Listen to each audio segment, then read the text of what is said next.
అందరికీ నమస్కారం. Programmes Gandhigiri YouTube ఛానల్కి స్వాగతం, సుస్వాగతం. ఈరోజు మనం తీసుకున్నటువంటి అంశం, ఒక మనిషి బలవంతుడిగా తయారవ్వాలనంటే ఏ లక్షణాలు ఉంటే బలవంతుడు అవుతాడు అన్న దాని గురించి ఈరోజు మనం మాట్లాడదాం.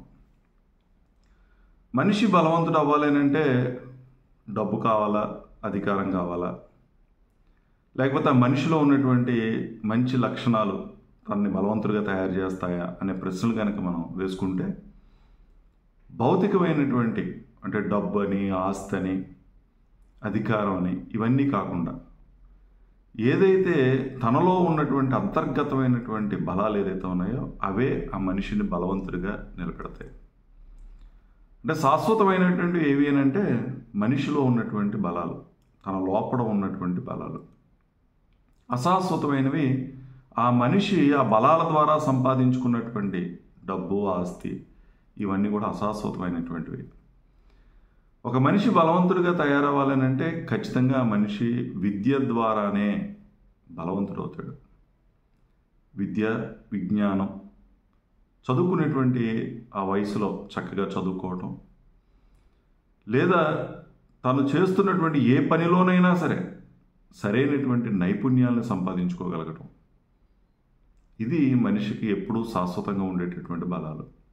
విద్య, విజ్ఞానం, వివేకం, విలువలతో కలిగినటువంటి జీవితం, ఇవి మనిషిని ఉన్నతంగా నిలబెట్టేటటువంటి లక్షణాలు అనేటువంటి వాస్తవాన్ని మనందరం కూడా గ్రహించాలి. నీ దగ్గర ఏమున్నా ఏమి లేకపోయినా, డబ్బున్నా డబ్బు లేకపోయినా, లేదా ఉన్న సంపదంతా పోయినా, నేను తిరిగి నిలబెట్టగలిగేది నీలో ఉన్నటువంటి విద్య, నువ్వు నేర్చుకున్నటువంటి నైపుణ్యాలు. ఇవి మనిషి ఎప్పుడూ దాన్ని నిరంతరం పెంచుకునేటువంటి ప్రయత్నం చేయాలి. ఒక అనుభవం మనకు ఎదురైనప్పుడు, ఒక కష్టం వచ్చినప్పుడు, దాని నుంచి మనం ఏం నేర్చుకున్నాం, ఏం గుణపాఠం నేర్పింది ఈ కష్టం. ఒక అవమానం ఎదురైనప్పుడు ఆ అవమానం నీకు ఏం నేర్పించింది, ఎందుకు అవమానపడ్డాం, ఏ తప్పిదాలు చేయటం వల్ల అవమానపడ్డాం, ఇవన్నీ కూడా మనిషి నిరంతరం నేర్చుకోవాల్సినటువంటి అవసరం ఉంది. నీ దగ్గర ఉన్నటువంటి సంపద నువ్వు ఖర్చు చేస్తూ పోతుంది. దాన్ని సంపాదించాలంటే మళ్ళీ నువ్వు విపరీతంగా కష్టపడితేనే కానీ సంపాదన రాదు. లేదు, రెండో పద్ధతి ఉంది, ఎవరినైనా మోసం చేసి సంపాదించడం. ఈ రెండు కూడా చాలా తప్పుడు పనుల కింద మనం భావించాల్సిన అవసరం ఉంది. ఎందుకనంటే మరి ఎవరినైనా మోసం చేసి నువ్వు సంపాదిస్తే, ఆ మోసం పడినటువంటి వ్యక్తికి నీ మోసం గురించి తెలిస్తే మరి నీ వ్యక్తిత్వం పోతుంది, సమాజంలోని గౌరవాన్ని కోల్పోతావు, నువ్వు సంపాదించుకున్నటువంటి సంపాదన కూడా పోయేటటువంటి అవకాశం ఉంటుంది. ఈరోజు చాలామందిని చూస్తూ ఉన్నాం. ఏసీబీ ట్రాప్లో కోట్ల రూపాయలు అవినీతిగా, నిజాయితీ తప్పి లంచాలు తీసుకుంటూ సంపాదించిన వాళ్ళు ఏ రకంగా గౌరవం పోగొట్టుకుంటున్నారో, అగౌరవపడుతున్నారో, ఉన్నటువంటి ఆ ఉద్యోగాన్ని కోల్పోతున్నారో, సమాజంలో మరి విలువలు కోల్పోతున్నారో మనం అప్పుడు చూస్తూ ఉన్నాం. మనం ఎప్పుడు కూడా నీలో ఉన్నటువంటి ఆ బలాల్ని పెంచుకునే ప్రయత్నం చేయి. విద్యని పెంచుకునే ప్రయత్నం చేయి, విజ్ఞానాన్ని పెంచుకునే ప్రయత్నం చేయి, నైపుణ్యాలను పెంచుకునే ప్రయత్నం చేయి, నిరంతరం ఏదో ఒకటి నేర్చుకునేటువంటి ప్రయత్నం చేయి. వీటన్నిటికన్నా ప్రధానమైనటువంటిది మనిషి విలువలతో జీవించగలగటం. ఏది మంచి, ఏది చెడు విశ్లేషణ చేసుకో. ధర్మం ఏంటి, అధర్మం ఏంటి అనేటువంటి విశ్లేషణ చేసుకో. ఏ పని చేస్తే ధర్మ మార్గంలో మనం వెళ్తున్నట్టు, ఏది చేస్తే అధర్మ మార్గంలో వెళ్తున్నట్టు, అంటే మంచి చెడుల విశ్లేషణ అనేది విలువలతో కలిగినటువంటి జీవితాన్ని గడిపే వాళ్ళకి తెలుస్తుంది. నువ్వు గనక నీలో ఉన్నటువంటి ఈ లక్షణాన్ని, విద్యని, విజ్ఞానాన్ని, విలువల్ని, నైపుణ్యాలని కనుక పెంచుకోగలిగితే అది నేను చాలా బలవంతుడిగా తయారు చేసేటటువంటి అవకాశం ఉంటుంది. ఇది పెరగాలి అని అంటే నువ్వు నిరంతరం ఎవరో ఒకరికి పంచేటటువంటి ప్రయత్నం చేయాలి. నువ్వు నేర్చుకున్నటువంటి విద్యని నలుగురికి పంచిపెట్టాలి. నీకు వచ్చినటువంటి నైపుణ్యాన్ని ఉపయోగించుకోగలిగితేనే అది నీ జీవనానికి ఉపయోగపడేటువంటి అవకాశం ఉంటుంది. నువ్వు చాలా తెలివైనటువంటి వ్యక్తివి, కానీ ఆ తెలివిని ఎవరికి పంచట్లా. నీ దగ్గర చాలా జ్ఞానం ఉంది, ఆ జ్ఞానాన్ని ఎవరికి పంచిపెట్టట్లా.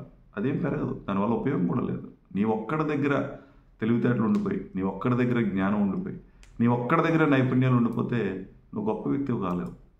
ఆ నైపుణ్యాలని, ఆ తెలివితేటలని నలుగురికి పంచేటటువంటి ప్రయత్నం చేస్తే అది మరింత పెరిగేటటువంటి అవకాశం అనేది ఉంటుంది. కానీ నీ దగ్గర ఉన్న డబ్బు పంచిపెట్టడం మొదలు పెడితే ఒక రూపాయి కూడా మిగిలేటువంటి అవకాశం లేదు. అంటే అది పంచిపెడితే తరిగిపోతుంది, కానీ నీ లోపల ఉన్నటువంటి ఇవి కనుక పంచిపెడితే పెరుగుతూ ఉంటాయి. అందుకని నువ్వు బలవంతుడు కావాలని అంటే ఖచ్చితంగా నువ్వు జ్ఞానాన్ని సంపాదించు, విజ్ఞానాన్ని పెంపొందించుకో, చక్కటి నైపుణ్యాలని పెంచుకో, విలువలతో కలిగినటువంటి జీవనాన్ని గడుపు. వీటన్నిటికన్నా ముఖ్యమైనది మనిషి మొండితనంతో ఉండటం. ఎటువంటి సమస్య వచ్చినా పరిష్కరించుకోగలిగినటువంటి ధైర్యం కావాలి, మొండితనం కావాలి. ప్రతి సమస్యకి పరిష్కారం దొరుకుతుంది.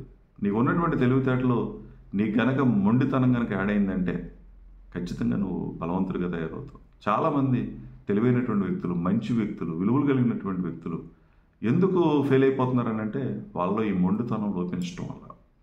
సమస్యని ధైర్యంగా ఎదుర్కోగలిగి నీ మీద నీకు విశ్వాసం కలిగి ఉండి, ఏంటి ఈ సమస్యని పరిష్కరించుకోగలను, నాకు ఆ తెలివితేటలు ఉన్నాయి, ఆ నైపుణ్యాలు ఉన్నాయి అని మొండితనం అనేది నీకు చాలా అవసరం.